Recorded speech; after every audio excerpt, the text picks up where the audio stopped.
Donald Trump Jr. is an executive vice president at the Trump Organization. He directs new project acquisition and development for the Trump Organization throughout the world, and he's a busy man these days. So we're very pleased to be able to welcome for a few minutes on the Mike Gallagher Show, Donald Trump Jr. Mr. Trump, it's great to meet you, sir. Thanks so much for taking some time for us today. How are you? It's my pleasure, Mike. Thank you so much. Well, I got to ask you something. As we're fighting for your dad, and a lot of us are pulling our hair out, wondering why there are people who call themselves Republicans who don't seem to be on board. It's got to be maddening to be his son and be on the campaign trail and fight for him and realize that the polls are neck and neck, and this is he can win this thing. It's attainable. And yet some of these guys, there's Republicans for Clinton, whatever, there's these groups that are fighting against him. How, on a personal level, how frustrating is that for you to watch these guys? Well, it's incredibly frustrating, but I think it exists because they all know that a guy like my father is going to change things in D.C. Yeah. You know, they don't care who wins. They pretend they care who wins. You know, they claim to be conservatives, yet they'll let Hillary Clinton, who's probably running on the most left agenda ever, they would rather see her in there. You know what? They would rather either perhaps run themselves in 4 years rather than 8. But I think more of that motivation is really they want to make sure that no one messes with their system that's allowed them to get rich off the back of taxpayers. Fixing problems that they create so that they can justify ridiculous salaries, all at the expense of the American people.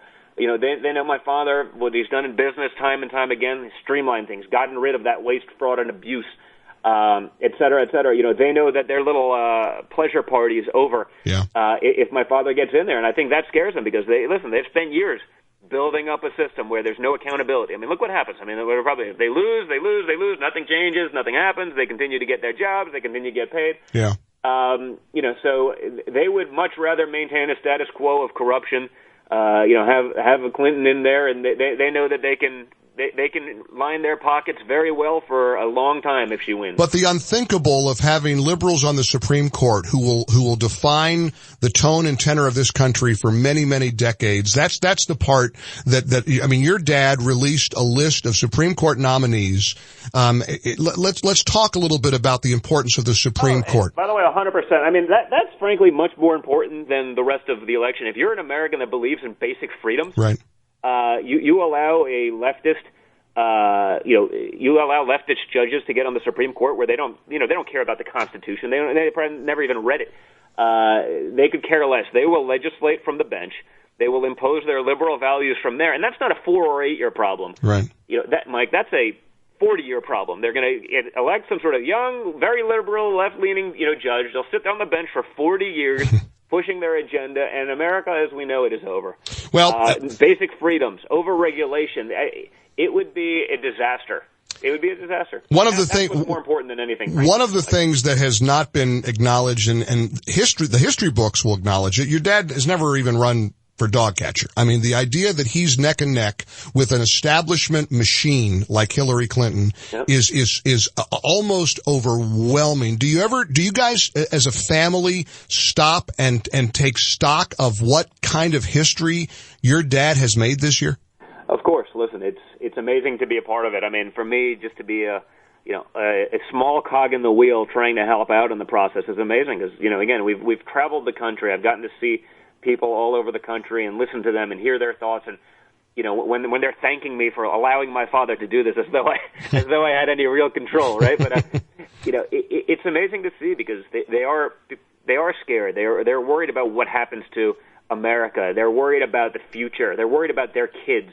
We have an administration that's more concerned about the feelings of countries abroad who, if they could push a button to wipe America off the face of the earth, they would. We're more worried about those people's feelings than we are about the safety and well-being of our kids and grandkids. Right. And that's disgusting to me.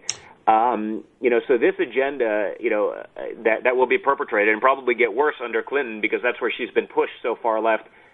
It's really scary. It is really scary. And so it's great to see an outsider like my father, give them a run. Because, listen, and you're not just fighting against the Clinton campaign. You're fighting the media, you're fighting Hollywood, you're fighting everyone. We sure are. That has even a little bit of a soapbox. because they're all part of that system. Everything. And that's why I love it when he talks about a rigged system, because Americans can appreciate that and understand that. You look at this let's just look at the past week, and I'm curious about your opinion about Mrs. Clinton as a candidate. I mean, she had this bizarre moment, this awkward, clunky moment where she's greeting the reporters on her plane saying, "Oh, look at my big plane. Isn't this cool?" I mean, you talk about a terrible candidate. And if I may, I wonder about your feelings about her health. She invoked her health as a reason why she didn't remember a lot of stuff that the FBI was asking her. She had these really awful coughing jags yesterday in Cleveland. There's a whole list of these coughing jags. Some say that's a distraction. Let's not take our eye off the ball. Do you think Mrs. Clinton's health is fair game? Of course it is. I mean, this is a person that, again, has a track record of not taking that phone call at 3 o'clock in the morning. Right. You need someone that's going to be able to do this. I mean, listen, if there's one thing no one's going to ever say is that my father doesn't have the energy to do this job. He's not out there working. He's off. He's off. He's got the plane headed down to Mexico while she's resting and collecting checks in the Hamptons. It's disgusting, but it's a double standard that, they've lived by their entire lives. Right. If he did the same things that she did, he'd be, in jail for 30 years.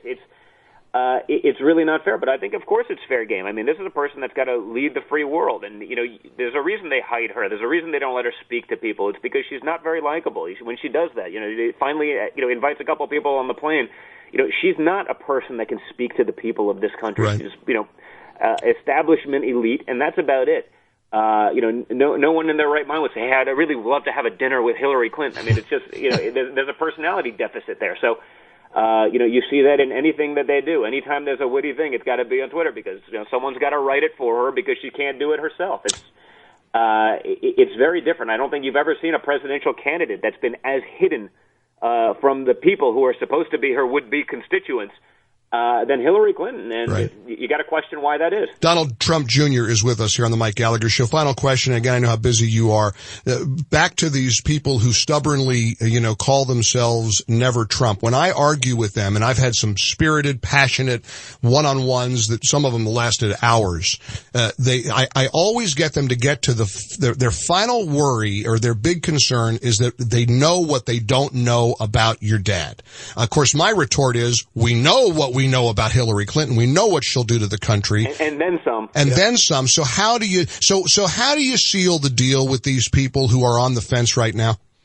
Listen, I'd say look at him. Look at the man. Look at the people he's speaking to. He will put himself in any situation for the American people. You think it's easy for a guy that has done and said and instituted and wants to institute the policies he's done to go to Mexico to meet with the Mexican president?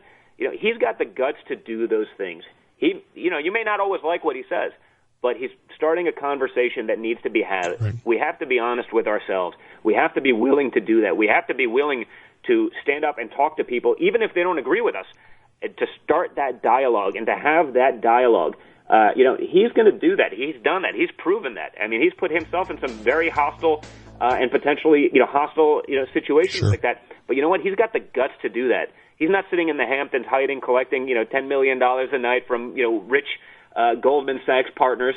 That's not who he's doing with. He's having conversation with the people. He's not having a conversation at the people like our political class does these days. He's actually having that conversation with these people. And like I've said it 100 times, he doesn't need this job. He needs this like a hole in the head. He's doing this because he loves this country. He's doing this because he knows he can do it. He's doing this because this country's been so good to him in terms of family, in terms of opportunity.